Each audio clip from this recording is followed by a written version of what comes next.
Chapitre 15. De la pureté de l'enfant Jésus. L'enfant Jésus. Mon petit enfant, il n'y a qu'un bien, et les vilaines choses sont innombrables.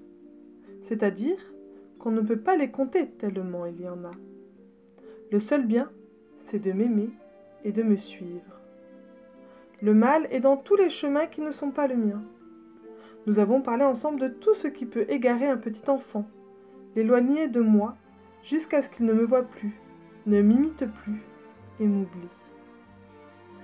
Nous avons vu la dureté de cœur, l'orgueil, les désobéissances, la colère, la gourmandise, la paresse. Hélas, il y a encore beaucoup d'autres choses qui peuvent salir l'âme d'un petit enfant. Il n'y a rien de plus triste au monde qu'une saleté sur l'âme d'un petit enfant, car chaque péché que fait un homme est comme une saleté qu'il met sur son âme et qui y reste. Or, si tu savais, mon petit enfant, combien j'ai fait belle ton âme, comme tu aurais peur de l'abîmer. Le petit enfant fidèle. Mais alors, petit Jésus, comment savoir quelles choses peuvent abîmer mon âme? S'il y en a autant que tu dis, je ne peux pas les connaître toutes. L'enfant Jésus. Non, ce n'est pas difficile. Il faut simplement ne jamais rien faire que tu n'oserais pas faire si ta maman te voyait. Car même quand ta maman ne voit pas ce que tu fais, moi je le vois toujours. Et toutes les choses que les mamans ne veulent pas qu'on fasse, parce que ce sont des choses très vilaines, j'ai souffert sur la croix pour les faire pardonner aux hommes. Je ne veux jamais te voir les faire et je te regarde toujours. Je te regarde toute la journée et toute la nuit, quand tu es avec d'autres ou quand tu es seul, quand tu travailles ou quand tu t'amuses, et quand tu penses à moi ou quand tu n'y penses pas. Je vois tout ce que tu penses, je sais tout ce que tu dis comme mensonge. Le petit enfant fidèle. Petit Jésus, je ne pense plus à cela. Pardonne-moi tout ce que j'ai fait, je n'en dirai plus jamais. L'enfant Jésus. Si tu mentais, tu ne pourrais pas être mon petit ami. Tu serais l'ami du diable, qui est l'ami de tous les menteurs. Il faut toujours dire la vérité si on m'aime. Et pour que ce soit toujours très facile de dire la vérité, il ne faut jamais faire des choses si vilaines, qu'on n'oserait pas les rencontrer sans rougir. Ni penser en le faisant exprès des choses si vilaines, qu'on n'oserait pas les dire. Ni dire avec de mauvais camarades des choses si vilaines, qu'on n'oserait pas les répéter à ses parents. Même si personne ne le sait jamais, moi je sais toujours tout, parce que je vois tout, j'entends tout, même ce qu'on dit tout bas dans sa tête, et toujours j'écoute, et toujours je regarde. Le petit enfant fidèle. Oui, petit Jésus, je sais. L'enfant Jésus. Je ne te regarde pas seulement du haut du ciel, de très loin, comme les gens qui sont dans les avions, très haut en l'air, et qui se penchent pour regarder la terre. Mais je te vois de tout près, je te vois de très près. Je te vois si près que personne ne peut te voir de plus près. Je te vois au-dedans de toi, parce que je suis dans ton âme. Le petit enfant fidèle. Oui, c'est vrai. L'enfant Jésus. C'est justement pour cela que ton âme est si belle. Dès que j'y suis entrée le jour de ton baptême, je l'ai faite très jolie pour demeurer dedans.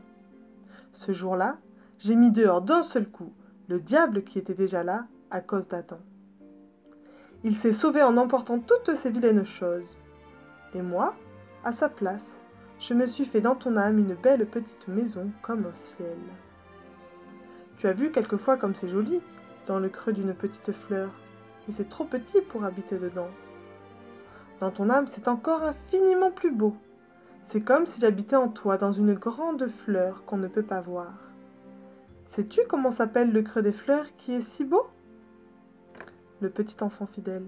Là où je vois quelquefois des toutes petites machines jaunes qui tremblent. L'enfant Jésus. Et que rien ferait partir. Oui, on dit que c'est un calice. Eh bien, on en fait des plus grands, en or, qui sont dans l'église. Je t'expliquerai comment je viens dedans pour être dans l'église et pour qu'on m'adore. Il y en a aussi qu'on appelle ciboire, et où je reste toute la journée sur l'autel, derrière la petite porte du tabernacle. Naturellement, on n'a pas le droit de mettre n'importe quoi dedans, et n'importe qui n'a pas le droit d'y toucher. On n'y touche qu'avec respect. On met un beau petit voile dessus et on referme toujours la petite porte. Eh bien, mon petit enfant, d'une autre manière, puisque j'habite en toi pour de vrai, tu es pour de vrai mon calice. Tu es avec ton âme et ton corps un ciboire et mon tabernacle. Crois-tu qu'il faut faire très attention de ne pas le laisser salir? De ne pas le laisser salir toi-même? De ne pas m'en chasser par quelque chose que je ne pourrais pas supporter? Le petit enfant fidèle. Oh oui alors, mais comment faut-il faire? L'enfant Jésus.